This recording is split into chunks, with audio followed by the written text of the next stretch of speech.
안녕, 민규쌤입니다. 자, 우리 프린트 61쪽 인도사 개관 들어가 보도록 하겠습니다. 우리 중국사, 일본사, 그리고 서아시아 지역의 역사를 지금 전 근대사를 쭉 다뤘고요. 이제 드디어 인도사에 들어가게 됩니다. 자, 인도사. 이번 영상에서 간단하게 큰 흐름 잡고요. 그 이후에 이제 구체적으로 들어갈 텐데, 인도사 자체는 우리 근현대사를 다루지 않기 때문에 영상을 짧게는 2개, 길게는 3, 4개 정도면 끝날 수 있을 것 같아요. 그리고 이 부분은 과거에 보통 한 문제 내지 2문제 출제되다가 2022학년도 수능에서는 3문제가 출제가 됐습니다. 그러니까 물론 근현대사까지 포함해서 3문제였고요. 정근대사에서 2문제가 출제가 된 요즘 떠오르는 라이징 스타라고 볼 수 있습니다. 서아시아와 함께 조금 살펴보도록 하죠. 자, 우리 인도사 개관 큰 그림을 먼저 그리자면 당연히 인도 문명부터 들어갈 겁니다. 우리 4대 문명을 다룰 때 큰 강 유역에 있었던 4개 문명 해서 메소포타미아, 이집트 문명 가장 많이 출제되는 2개의 문명 봤었고요. 그 다음에 상대적으로 덜 출제되는 인도 문명과 중국 문명 이렇게 다뤘습니다. 자, 인도 문명이 발생한 그 2개의 큰 강이라고 하면 우리 인더스 강과 겐지스 강이 있었죠. 기억이 나나요? 자, 그리고 이 2 강 유역에서 문명이 발생했고, 특히나 이 최초의 문명, 인도 지역에서의 문명은 계획 도시가 건설되었다, 이런 내용 다뤘었습니다. 그래서 계획 도시로서 하라파와 모헨조다로라고 하는 계획 도시들이 있었고, 그 외에는 구획이 정비 잘 되어 있었다, 제사를 지냈을 것으로 보이는 목욕탕의 존재, 이런 것들 우리가 언급을 했었습니다. 자, 그리고 선주민을 밀어내고 이 지역을 장악하게 된 외부 침략 민족이 있었습니다. 바로 아리아인의 침입이라고 하는 것 우리가 살펴봤었고요. 이 아리아인이 선주민을 지배하는 과정에서 카스트 제도라고 하는 것이 만들어졌다. 그리고 이 카스트 제도에 의해서 신분이 고착화되었는데 그 중에서 사제 역할을 수행하는 브라만을 정점으로 하는 브라만교라고 하는 것이 형성이 되었죠. 이런 내용들 우리가 정리하면 됩니다. 자, 그런데 이 카스트 제도 그리고 브라만교는 엄격한 신분 질서를 강요하고요. 신분에 따른 차별 이런 것들이 강요되었는데 이런 것들에 대하여 반발하면서 새로운 종교가 등장하게 됩니다. 그것이 기원전 6세기경에 등장하게 되는 바로 불교와 자이나교입니다.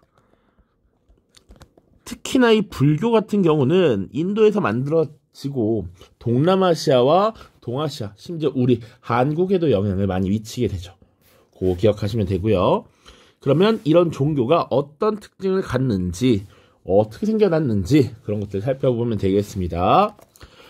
자, 인도라고 하는 지역은 기본적으로 중간에 데칸고원이라고 하는 높은 지대가 형성이 돼 있어서 인도 역사를 통틀어서 현재 인도 이전에는 완전하게 통일된 제국이 건설된 일이 없습니다. 그러니까 남쪽의 일부라도 분리되어 있는 독립된 왕조가 존재하는 이런 모습인데 어쨌거나 우리가 최초로 통일된 왕조가 등장했다라고 하는 게 기원전 4세기 정도로 보고 있고요. 그 배경에는 사실은 외부로부터의 침입이라고 하는 사건이 계기가 되었습니다. 그래서 당시 그리스 북부 지역에서 알렉산드로스가 이 지역을 침공하게 되고요. 이로 인해서 이 인도 지역의 통일 의식을 자극하게 되었다. 그래서 그 이후 찬드라굽타 마우리아라고 하는 왕이 이 인도의 북부 지역을 통일하면서 마우리아 왕조라고 하는 것을 창립시키게 되죠. 자세한 내용은 다 뒤에 다루겠지만 이 마우리아 왕조를 대표하는 왕, 그리고 이 당시에 불교라고 하는 것이 유행하는데 그 유행했던 불교의 종파 이런 것들을 좀 봐야 합니다. 그래서 대표적인 왕 아소카 왕 꼭 기억을 해야 하고요. 이 아소카 왕이 엄청난 정복군주였는데 이 정복군주 아소카 왕이 많은 살상에 대한 후회 반성 이런 것들을 하게 되고 이후 불교에 귀의하게 됩니다. 이때는 개인의 해탈을 강조하는 상좌부 불교가 유행했다. 불교 종파에 관해서도 다음 영상에서 좀 더 자세하게 다룰 겁니다. 근데 상좌부 불교라고 하는 것은 불교 중에서도 개인의 해탈을 강조했다. 큰 흐름인데요. 사실은 진짜 중요한 내용들 다 훑고 지나가는 겁니다. 그래서 이 아소카 왕이 상좌부 불교를 진흥시키고 돌기둥이라고 하는 석주 그리고 스투파라고 하는 탑을 많이 건설하게 됩니다. 자, 마우리아 왕조 진짜 중요한 내용 이 정도로 끝이 납니다. 그리고 시기를 봤을 때 기원전 4에서 2세기경인데 당시 중국사 보면 중국을 전국 시대를 통일했던 진나라 그리고 한나라도 이때 있습니다. 그리고 파르티아라고 하는 나라가 이때 있었고요.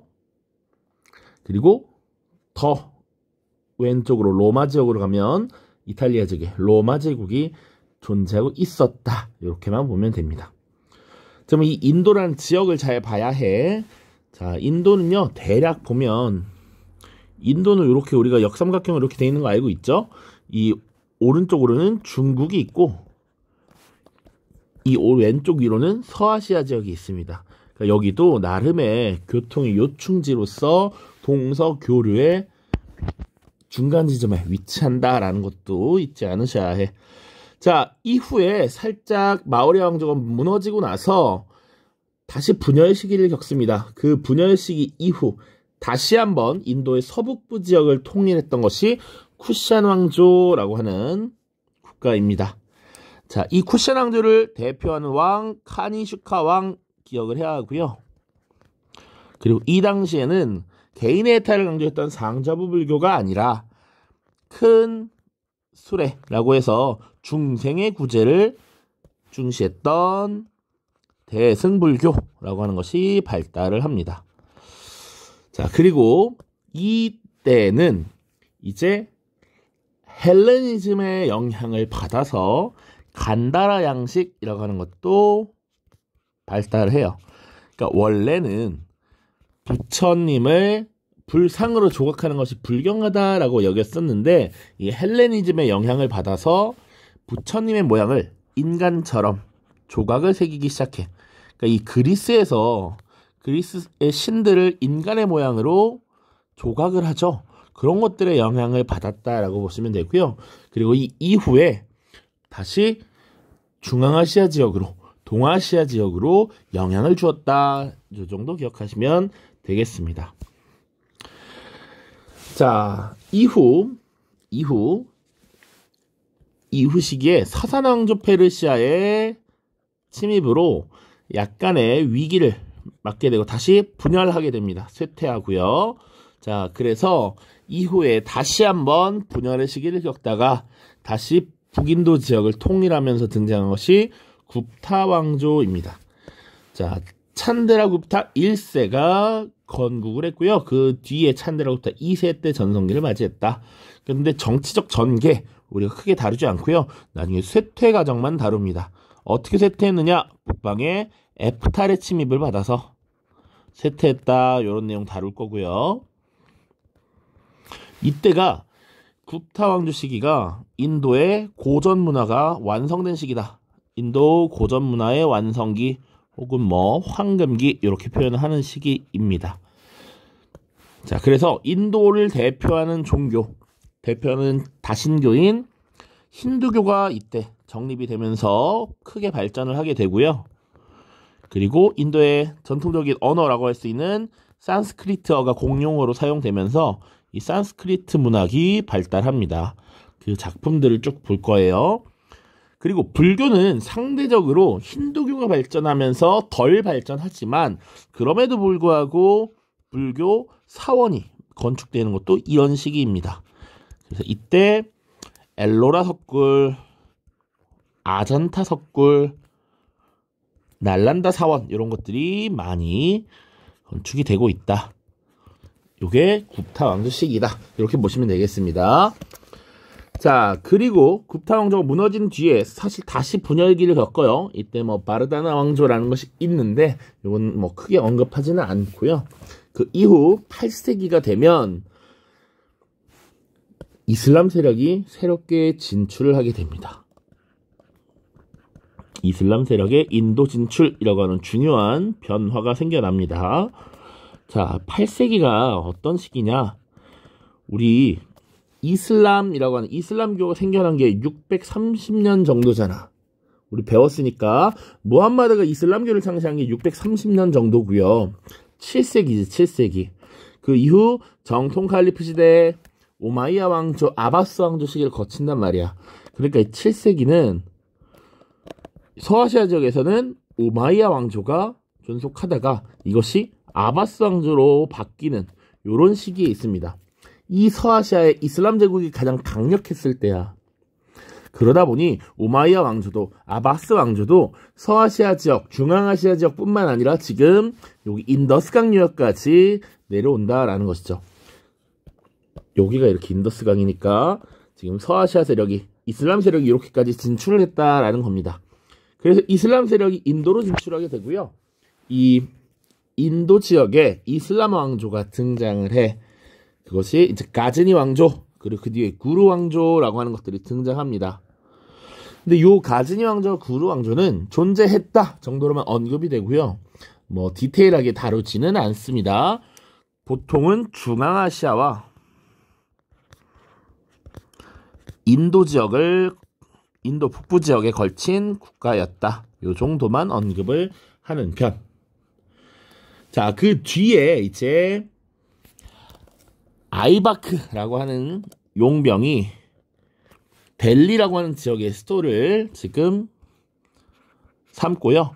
이 국가를 창설하게 됩니다. 그런데 이 델리 지역에서 5개의 왕조가 번갈아 가면서 나타나거든. 그것을 델리 술탄 왕조라고 해요. 13세기부터 16세기까지야. 여기 술탄이라고 하는 표현을 보면 알겠죠? 술탄은 이슬람 세계의 정치적 지도자를 의미하잖아. 그러니까 요거 이슬람 왕조구나 라는 거 당연히 알아야 돼. 그러니까 지금 8세기 이후로는 이슬람 왕조가 출현하기 시작합니다. 가즈니, 구루, 그리고 그 뒤에 델리 술탄 왕조도 이슬람 왕조인데 이 델리 술탄 왕조는 출제가 될 수 있습니다. 아이바크에서 창설되었다. 그리고 이 아이바크라고 하는 인물이 당시 이 인도 북부 지역의 델리를 점령하면서 세운 탑이 하나 있어. 그것이 잘 출제가 되는데 쿠투브 미나르라고 하는 겁니다. 자, 요것이 델리 술탄 왕조를 상징하는 건축물이다. 같이 봐주시고요. 서아시아 지역 기억날지 모르겠지만 14세기부터 16세기까지 서아시아 일부와 중앙아시아에 걸쳐서 영토를 가지고 있었던 티무르가 이때 있었다. 같이 보시고요. 자, 5 왕조에 걸쳐서 인도를 장악했던 델리 술탄 왕조가 무너지고 그 뒤에 등장한 국가가 바로 무굴 제국입니다. 자, 티무르의 손자라고 알려진 바부르라고 하는 인물에 의해서 건국이 됐고요. 여기 무굴이라는 표현 자체가 몽골이야, 몽골. 몽골의 부흥을 계승하겠다. 이런 표현입니다. 자, 그래서 바부르가 건국했다라는 거 알고 계셔야 하고 그 뒤에 유명한 2명의 왕을 주로 다룰 겁니다. 그래서 아크바르라고 하는 황제를 한번 다룰 거고요. 그 뒤에 아우랑제브라고 하는 황제를 다룰 겁니다. 자, 둘 다 이 무굴 제국의 전성기를 이끌었던 왕이다 라고 볼 수 있는데 이 특히 아크바르는 종교적 관용을 통해서 이 제국의 융합에 힘썼던 왕이고요. 여긴 또 반면에 이슬람 제일주의를 내세워 종교적 관용을 폐기합니다. 그래서 강압적인 통치를 펼쳤고 아이러니하게도 어쨌거나 최대 영토를 확보하는 전성기를 구가했다. 이렇게 보시면 됩니다. 자, 그리고 보통 한 18세기 정도가 되면 18세기에 이제 유럽 세력이 진출을 하기 시작하는데요. 이후 이 무굴 제국의 힘이 점점 빠지면서 유럽 세력이 인도 지역을 장악하기 위해서 야금야금 힘을 과시하기 시작합니다. 이때 진출했던 유럽 세력이라고 하면 바로 영국과 프랑스가 있습니다. 자, 근현대사 부분은 뒤에서 자세하게 다루겠지만 간단하게 그래도 언급을 하자면 18세기 유럽 세력이 인도에서 경제적 이익을 얻기 위해 치열하게 대결을 했는데 특히 영국과 프랑스가 주도권을 두고 경쟁하다가 한번 제대로 주도권을 두고 맞짱을 뜨게 됩니다. 그게 1757년에 플라시 전투라고 하는 게 있었고요. 이 플라시 전투에서 영국이 승리하게 되면서 사실상 영국이 지금 이 인도에서의 주도권을 장악하게 된다. 그런데 이 영국이 인도에 대한 지배권, 사실상의 지배권을 갖게 되는데 이 당시만 하더라도 영국이 직접 지배를 한 것은 아니었고 이 동인도 회사를 통한 간접 지배 형식을 취합니다. 동인도 회사. 그런데 이런 지배 방식이 변화하게 되는 사건이 발생해.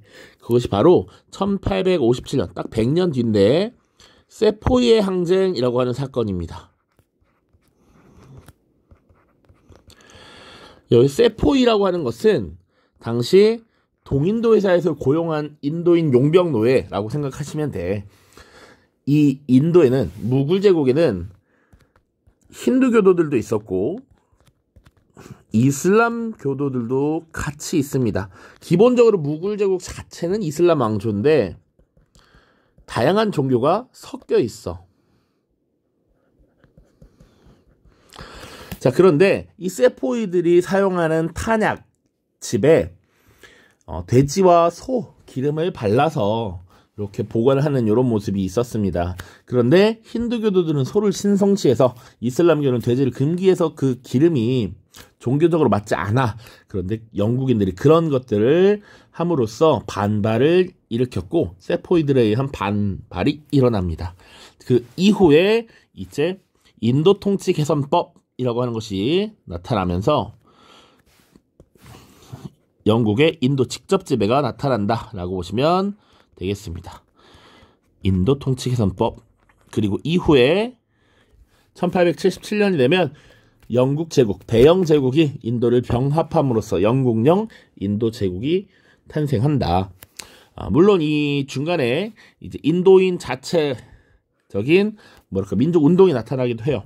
브라마 사모지라고 하는 10세기 중반 브라마 사마지 운동 이런 것이 나타나기도 하고, 그러나 현실적으로 영국의 지배에 벗어나기는 어려움이 있었다. 자, 그리고 영국이 1차 대전 과정에서 인도인의 도움을 얻게 됩니다. 물론 이제 인도 국민회의라든가 이런 것들도 쭉 다뤄야 할 필요가 있습니다. 인도 국민회의, 그리고 1차 대전 이후에 롤러법의 제정 이런 것들 쭉 다룰 거고요. 너무 다 다루게 되니까 시간이 길어지네요.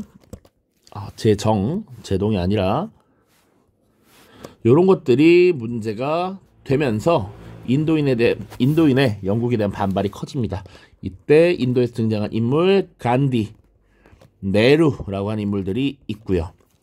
결국 2차 대전 이후에 1947년에 다시 독립을 맞이하게 되는데 이때 인도와 파키스탄으로 나뉘어서 독립을 하게 되죠.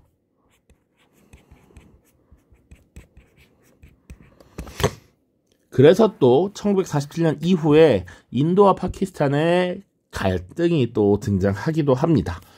자, 우선 요 정도 정리를 하면 인도사의 전반적인 내용을 한번 싹 훑었다라고 볼 수 있을 것 같아요.